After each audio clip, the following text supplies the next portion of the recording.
Hey guys, welcome back to Filter Coffee Football. It seems like forever since we recorded one of these.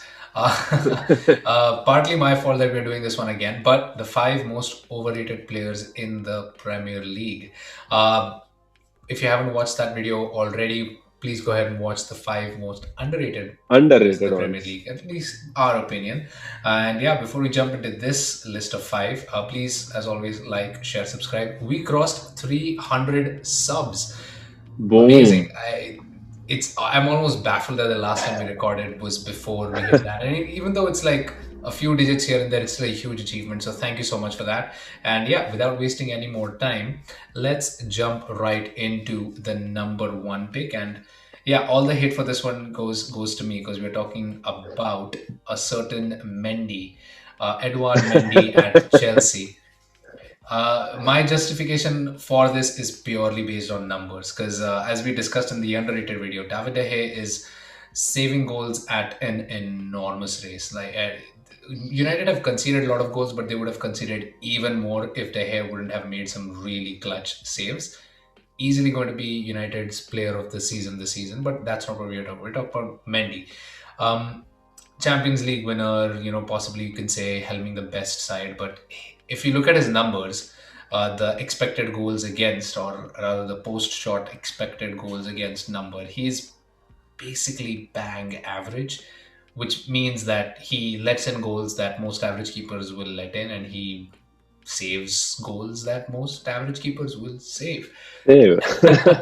Ergo, overrated for being called one of the best at this point in time. I mean, there were even shouts for getting him in the Ballon d'Or listings, and I was just like, yeah, maybe. Maybe we should do a swap of David De Gea and Mendy with the swap teams, and let's see how Edward Mendy can comprehend with a certain defender who we are gonna list very soon. Yeah, why don't you go ahead with that? Our Oh, number so two person on the list. I'm talking about the 80 million rated, sorry, not rated, 80 million price tag English darling, captain of a team that's also floundering, Harry Maguire. Oh, Harry, where do I start? I mean, you can have a blip in your performance, you can have a rough patch, but an entire season of traumatic performances, sorry, that's not what a centre back does. Definitely not a centre back who plays for Man United or any of the big clubs.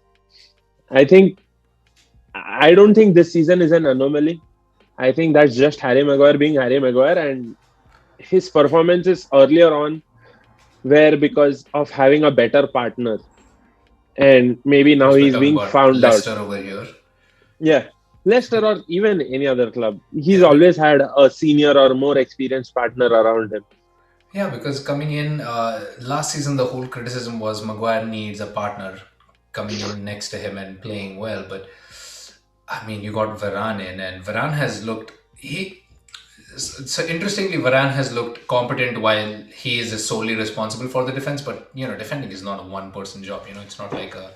So obviously, the defense has still struggled, and to say that Maguire is not to blame after having, I mean, even in the recent match with the own goal, even though they ended up winning against Spurs, It's just pure Spurs. debacle. Yeah, I mean, and still the. In all honesty, he had a really good Euros. He didn't play all of it, but when he did come back in the knockouts, he was good. He wasn't horrible. He was pretty decent, I would say. But this season for United, just horrible. And they refused to bench him. He has the captain's armband, not demonstrating any sense of M- leadership on the pitch either.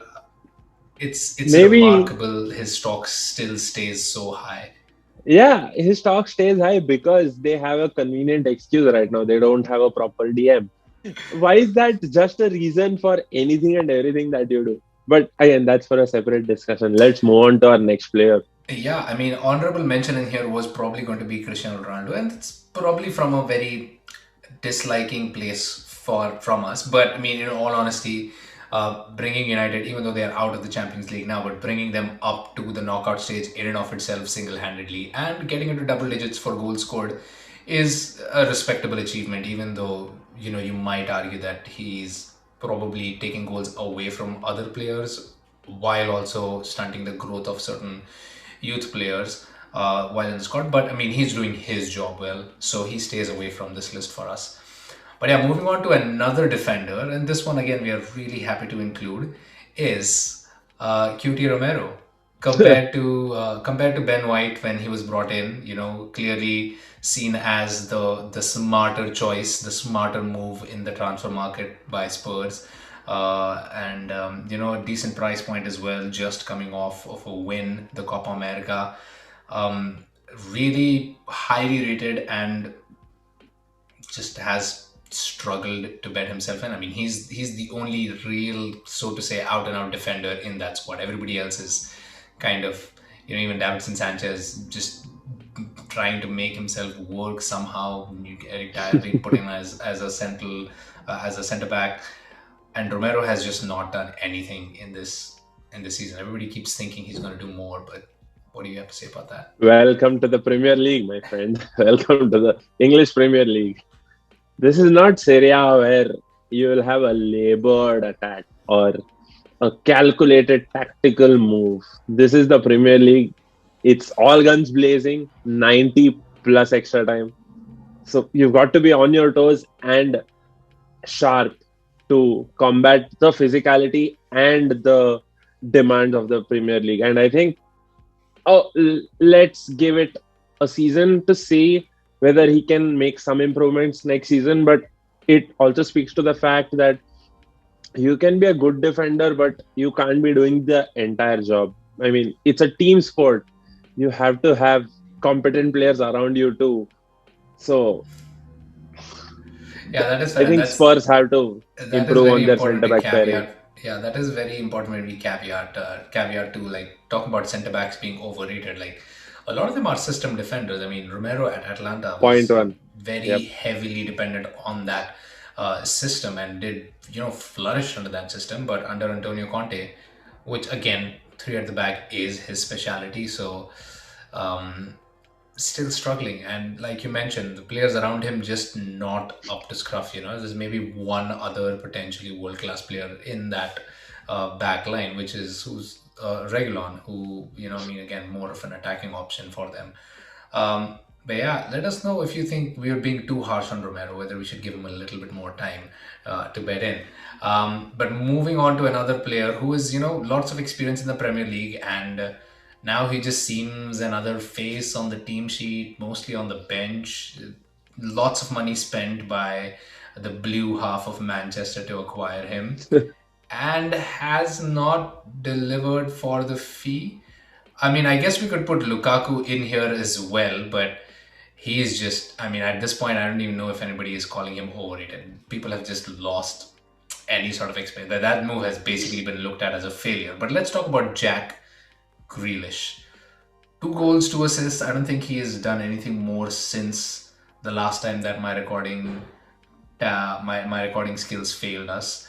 I think that's about his contribution in the Premier League so far. Has been okay in the Champions League, been in and out of the team.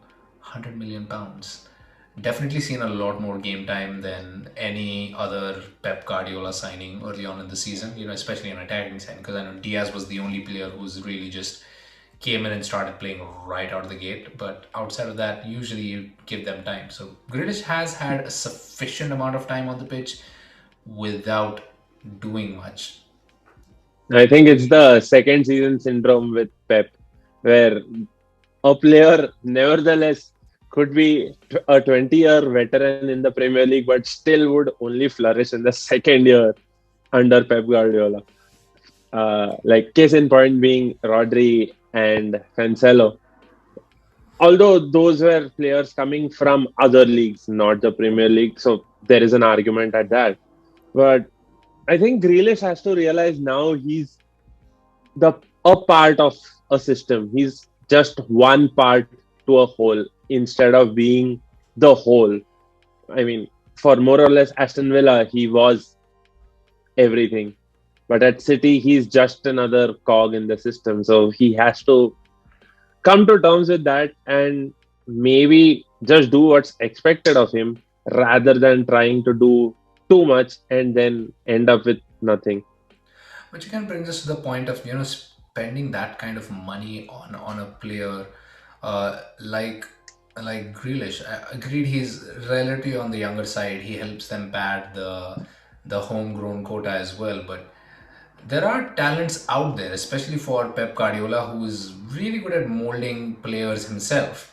He doesn't necessarily need to splash that sort of money. So that's where my biggest criticism of this move comes from, is for all that kind of money, you expect a lot. I mean, Lukaku has still had more of an impact at Chelsea based on Right. pure numbers than Jack Grealish has. So, if you are talking overrated, Grealish definitely deserves to be on that list. But like you said, it deserves another season because Guardiola usually takes his time with players. To it takes time for players to learn his system. So I don't know. Maybe next year we see Grealish doing what Mahrez is doing this season. Quite And possibly. moving on to our last pick, it was really hard to pick overrated players. I mean, criticism has been good. Like people have been using stats a lot more efficiently, so it's hard to pick out people who are being overvalued at this point. So for our last pick, we actually picked a manager, and as an extension, the entire club that recruited him as well. So let's rip into Frank Lampard. Please do the The- honors. I really have to understand what was the logic behind signing Frank Lampard. One, he's not managed a side that has been fighting for survival or that has been down in the dumps and is on a rebuild phase or is in a restructuring phase. Everton, for all you know, aren't a down in the dumps club, but for this season, their fortunes are certainly down there. It seems that they are likely to go down. And when you have such a situation, why would you go for a manager who's not tested, who's not been in this kind of scenario? I understand you want to give experience and you want to maybe unearth a gem, and you might think that, oh, he failed at a big club, but he might not fail at Everton. But I think it's unfair to demand him to save your team from relegation just because he was a top player and he might give the vibes. Because there, I don't see any logic behind this signing. I only see vibes or some sentimental value attached to this signing. Yeah, I mean, his stint at Derby was what really shot him into fame, but he still didn't end up winning promotion with them. Him coming to Chelsea made sense on a Chelsea front because no manager at that point was going to sign with Chelsea given their transfer ban. So it was more like a convenience situation. And the Stopgap. moment, yeah, and the moment Chelsea had any sort of leeway on the transfer, the moment they actually started getting quality players in, the moment the pressure started building, Lampard completely crumbled under that. And you can argue that it was a high pressure job, so it's only normal that a manager like him with his lack of experience would crumble. I mean, Everton is not anything less than that. In fact, at this point in time, Everton is probably one of the toughest jobs that you could envision to take. The club is in shambles. The management is just, I don't know what to say about them. I'm going to get back to them in just a second. But Lampard has in no way proven to me, at least, that he has the tactical nous to be able to navigate a situation like this. So even the fact that when Dean Smith was sacked and his name was started as being the next in line for Aston Villa or even for Norwich City job is just baffling to me. I think Lampard needs a lot more time in the championship to really hone his skills before he can even think about managing a club in the Premier League. But let's talk about Everton because I think they kind of exemplify this spot more than anybody else. Signed Carlo Ancelotti, big hopes, big dreams, and lost him miserably to Real Madrid. Stuck with James Rodriguez because Madrid wouldn't have him back. Went on to sign a good manager, but absolutely panned by the fans, obviously because he comes from the red side of Merseyside in Rafa Benitez. Benitez obviously struggled at the club and benched Luca Dean, because they didn't have good relations with Luca Dean, sold Luca Dean in the end to Aston Villa Hmm. because they wanted to show their backing for Rafa, and then sacked Rafa like 2 weeks after. So it baffles me how poorly run this club is. It's so surprising that in the Premier League we have certain clubs that are being run so well. Cherry on the Liverpool, top. yeah. Wait for it. Cherry on the top. They signed Dele Alli for 40 million. I mean, Again, rising to 40 million, so still not. again, For all intents and okay. purposes, they're only probably going to pay It, 12 million for the player, which, I mean, that's a fail story in and of itself. We should probably talk about that too.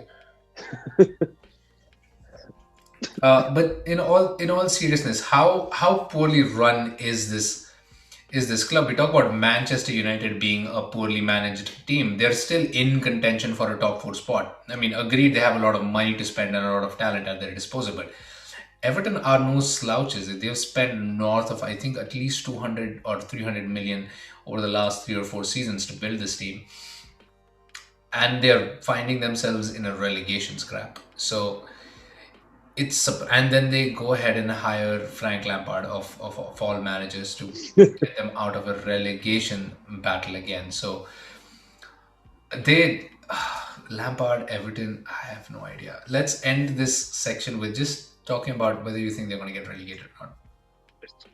two or three more bad results, and I think they're certainly going down. I'd be surprised if Lampard isn't sacked before the end of the season. I mean, what's that going to do anyway? I mean, you can sack him, but if you are certain to face the drop, then might as well just go through the season and You call in Big Sam. But yeah, that was us talking about the five most overrated players slash managers slash club right at the end. Thank you so much for joining us. Let us know what you think about our picks. Like, share, subscribe as always, and we will see you guys next time. next time. Bye. See ya.